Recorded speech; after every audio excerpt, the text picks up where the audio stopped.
ഈശോയിൽ എനിക്ക് ഏറ്റവും വാത്സല്യമുള്ള സഹോദര വൈദികരെ, സമർപ്പിതരെ, സ്നേഹമുള്ള സഹോദരി സഹോദരങ്ങളെ, ഷക്കീന ടെലിവിഷനിൽ പ്രാർത്ഥിക്കാനും അല്പസമയം അവരോട് ചെലവഴിക്കാനുമാണ് ഞാൻ ഇന്നിവിടെ വന്നത്. മേജർ ആർച്ച് ബിഷപ്പിൻ്റെ തെരഞ്ഞെടുപ്പിന് വേണ്ടിയുള്ള സിനഡിൽ പങ്കെടുക്കാനും കൂടിയാണ് ഞാൻ വന്നത്.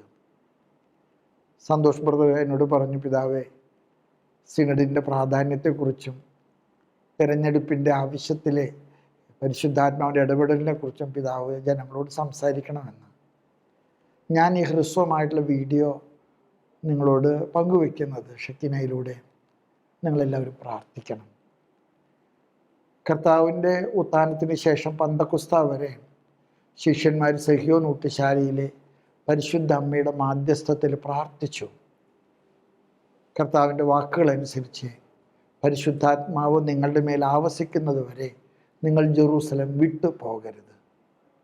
സിനഡ് ഈ പന്തക്കുസ്തായുടെ തുടർച്ചയാണ് മക്കളെ.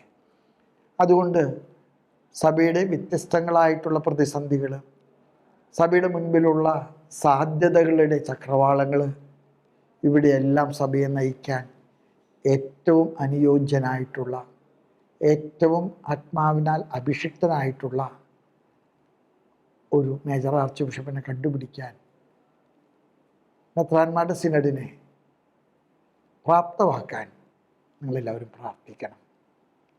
കർത്താവ് ഈ കാലഘട്ടത്തിൽ നമുക്ക് നൽകുന്ന മേജർ ആർച്ച് ബിഷപ്പ് ദൈവം ആഗ്രഹിക്കുന്ന ഒരാൾ, ദൈവത്തിൻ്റെ ഹൃദയത്തിന് ഇണങ്ങിയ ഒരാൾ, നല്ലിടയനെ പോലെ മുമ്പിൽ നടന്ന് എല്ലാവരെയും ചേർത്ത് പിടിക്കാൻ കഴിവുള്ള ഒരാൾ തിരഞ്ഞെടുക്കപ്പെടാൻ നമ്മൾ പ്രാർത്ഥിക്കണം. നമ്മുടെ ദിവ്യബലിയിൽ പ്രത്യേകം പ്രാർത്ഥിക്കണം. നമ്മുടെ കുടുംബ പ്രാർത്ഥനകളിൽ പ്രത്യേകം അപേക്ഷിക്കണം. നമ്മുടെ ആരാധനാ കേന്ദ്രങ്ങളിലൊക്കെ ഈ നിയോഗാർത്ഥം നിങ്ങൾ പ്രാർത്ഥിക്കണം. ഈ പ്രാർത്ഥന നിങ്ങളോട് അഭ്യർത്ഥിക്കാൻ ഷക്കീനയിൽ വന്നപ്പോഴും ഇവർ ആവശ്യപ്പെട്ടതനുസരിച്ചാണ് ഞാനിത് ചെയ്യുന്നത്. നിങ്ങളെല്ലാവരും ദൈവത്തിൻ്റെ നിറവുള്ള, ആത്മാവിൻ്റെ അഭിഷേകമുള്ള ഒരു പുതിയ മേജർ ആർച്ച് ബിഷപ്പ് ഈ കാലഘട്ടത്തിൽ ഏറ്റവും അനുഗ്രഹീതമായിട്ട് തിരഞ്ഞെടുക്കപ്പെടാൻ പ്രാർത്ഥിക്കണമെന്ന് സഭയ്ക്ക് വേണ്ടി ഞാൻ താഴ്മയായിട്ട് അപേക്ഷിക്കുന്നു. പരിശുദ്ധ അമ്മയുടെ മാധ്യസ്ഥവും മാറിയോസേപ്പ് പിതാവിൻ്റെ സംരക്ഷണവും നമ്മുടെ പിതാവായ തോമാസ് ലീഹായുടെയും നമ്മുടെ സ്വന്തം വിശുദ്ധരായിട്ടുള്ള അൽഫോൻസമ്മയുടെയും യുപ്രാസ്യമ്മയുടെയും ചാവറ പിതാവിൻ്റെയും ദേവസഹായം പിള്ളയുടെയും മദർ തെരേസായുടെയും വാഴ്ത്തപ്പെട്ട കുഞ്ഞച്ചൻ്റെയും റാണിമരിയായുടെയൊക്കെ മാധ്യസ്ഥം നമുക്കുണ്ടാകട്ടെ. ദൈവം എല്ലാവരും അനുഗ്രഹിക്കട്ടെ.